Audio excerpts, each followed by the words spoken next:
Bem-vindos, crentes e descrentes, ao nosso canal. Eu sou o professor Marcos e esse é o nosso curso de Teologia Bíblica. Estamos aí chegando nas duas últimas aulas da disciplina de Cristologia, disciplina que estuda várias questões relacionadas à figura de Cristo.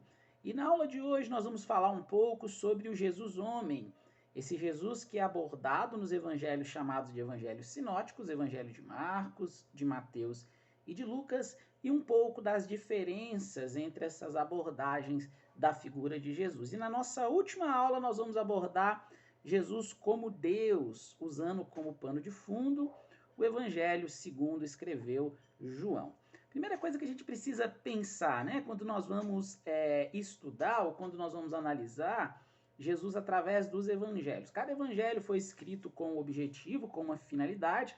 Quando nós formos estudar o panorama do Novo Testamento, nós vamos falar um pouco mais a fundo sobre esse estilo literário dos evangelhos, mas o que cabe à aula de hoje é nós entendermos que tem evangelhos que são pequenos, como o Evangelho de Marcos. O Evangelho de Marcos possui apenas 16 capítulos e todos os estudiosos da Bíblia acreditam que o Evangelho de Marcos foi escrito tendo o público-alvo os romanos. Então a ideia de Marcos era mostrar um Jesus que era um Jesus de Nazaré, né, que vem de Nazaré em si, e mostrar todos os atos desse Jesus. Então é um evangelho que aparece muitas vezes a palavra imediatamente mostrando que os milagres que Jesus fazia eram milagres que ocorriam de forma rápida, ocorriam de forma direta, para enfatizar esse poder que havia sobre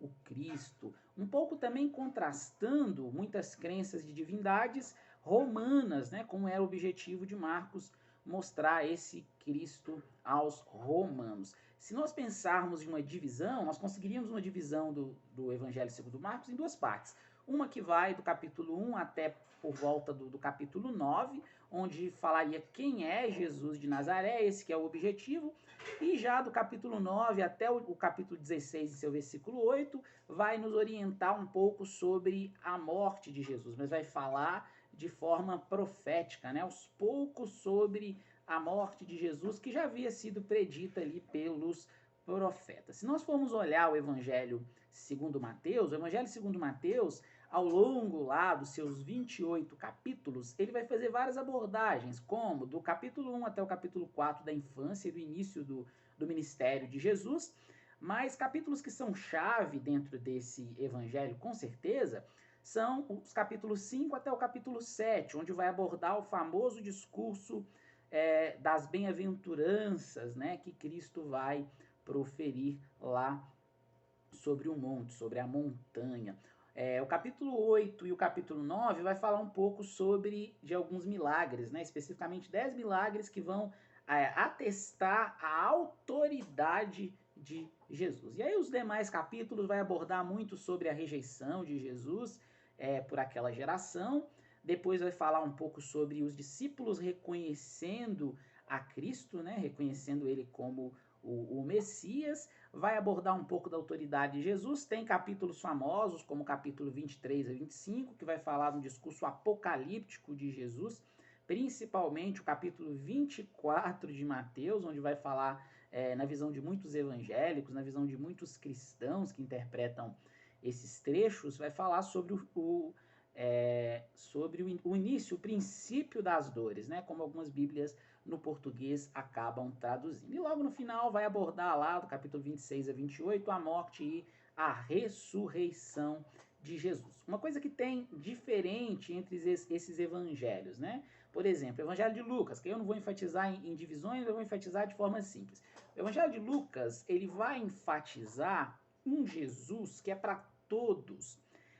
Um Jesus onde ele inclui, inclusive, principalmente os gentios, tanto que quando Simeão, que vai receber a revelação do nascimento de Cristo, que ele queria, antes de morrer, ver a Cristo, os olhos dele queriam ver a Cristo, vai falar que Cristo era luz para os gentios, era a revelação da luz para os gentios. E o Evangelho de Lucas, ele é escrito, diferentemente do de Marcos, que é escrito com foco para os romanos, e do de Mateus, que é escrito para os judeus, o Evangelho de Mateus tem o objetivo de mostrar um Jesus messiânico. Já o Evangelho de Marcos meio que tem o objetivo de mostrar um Jesus rei, né?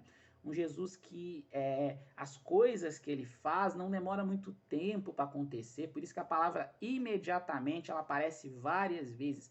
Em nenhum outro livro da Bíblia a palavra imediatamente aparece tantas vezes como no Evangelho de Marcos.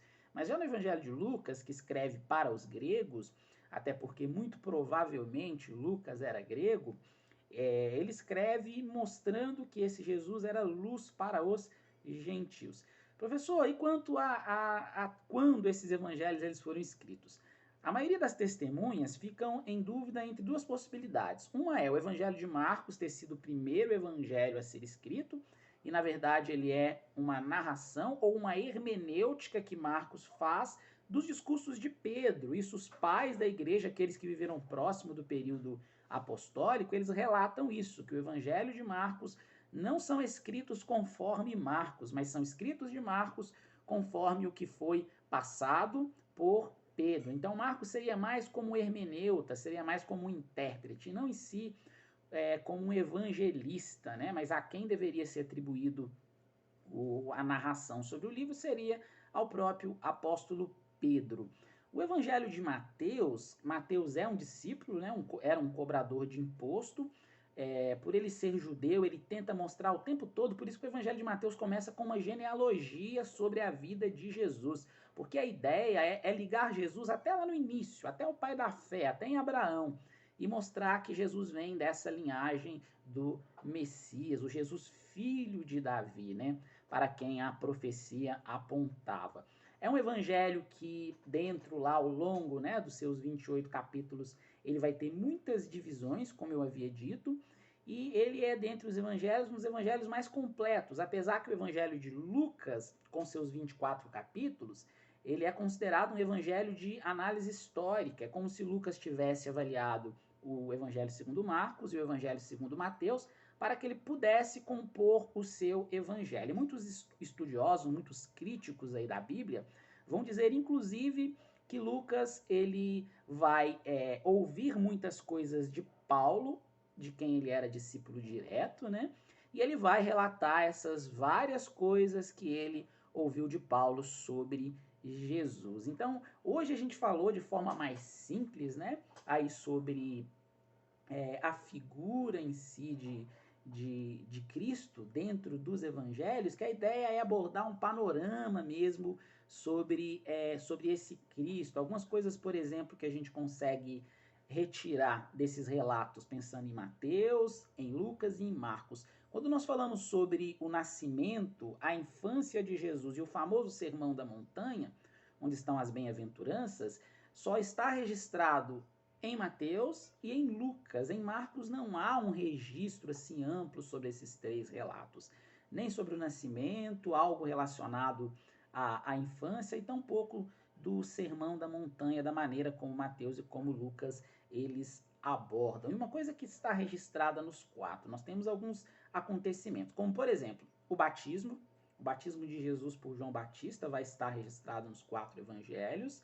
É um fato narrado, né, tanto por João, que nós não falamos nessa aula, que nós deixamos para falar sobre João na nossa última aula, que é Jesus como Deus, para a Bíblia, né, para o Evangelho segundo João, quanto nos outros três evangelhos chamados de sinóticos. Eles são chamados de sinóticos porque eles possuem uma abordagem, uma narrativa muito parecida. Por isso que eles são chamados de evangelhos sinóticos. Tem muitas semelhanças entre esses três evangelhos, Marcos, Mateus e Lucas. Um outro acontecimento também importante é o momento onde Pedro ele fala que ele não vai negar Jesus, né? E também o acontecimento de Pedro negando Jesus. Ele vem dentro dos quatro evangelhos. Além disso, vai ter a abordagem do acontecimento das mulheres que viram Jesus após a sua ressurreição, né? E outros acontecimentos que não são de uma importância tão grande para uma análise de uma disciplina que a gente chama de crítica textual, que acaba comparando os textos no original e também compara os textos bíblicos de uma maneira geral. Então, na aula de hoje, nós falamos sobre Jesus na ótica dos três evangelhos sinóticos, Mateus, Marcos e Lucas. É importante para que vocês entendam essas diferenças e quais os objetivos pelos quais, né, esses evangelistas estavam pensando quando eles escreveram os seus evangelhos. Na próxima aula, que é a nossa última aula da nossa disciplina de Cristologia, nós vamos falar sobre Jesus Cristo como Deus na ótica do evangelista, na ótica do apóstolo João. Aguardo vocês.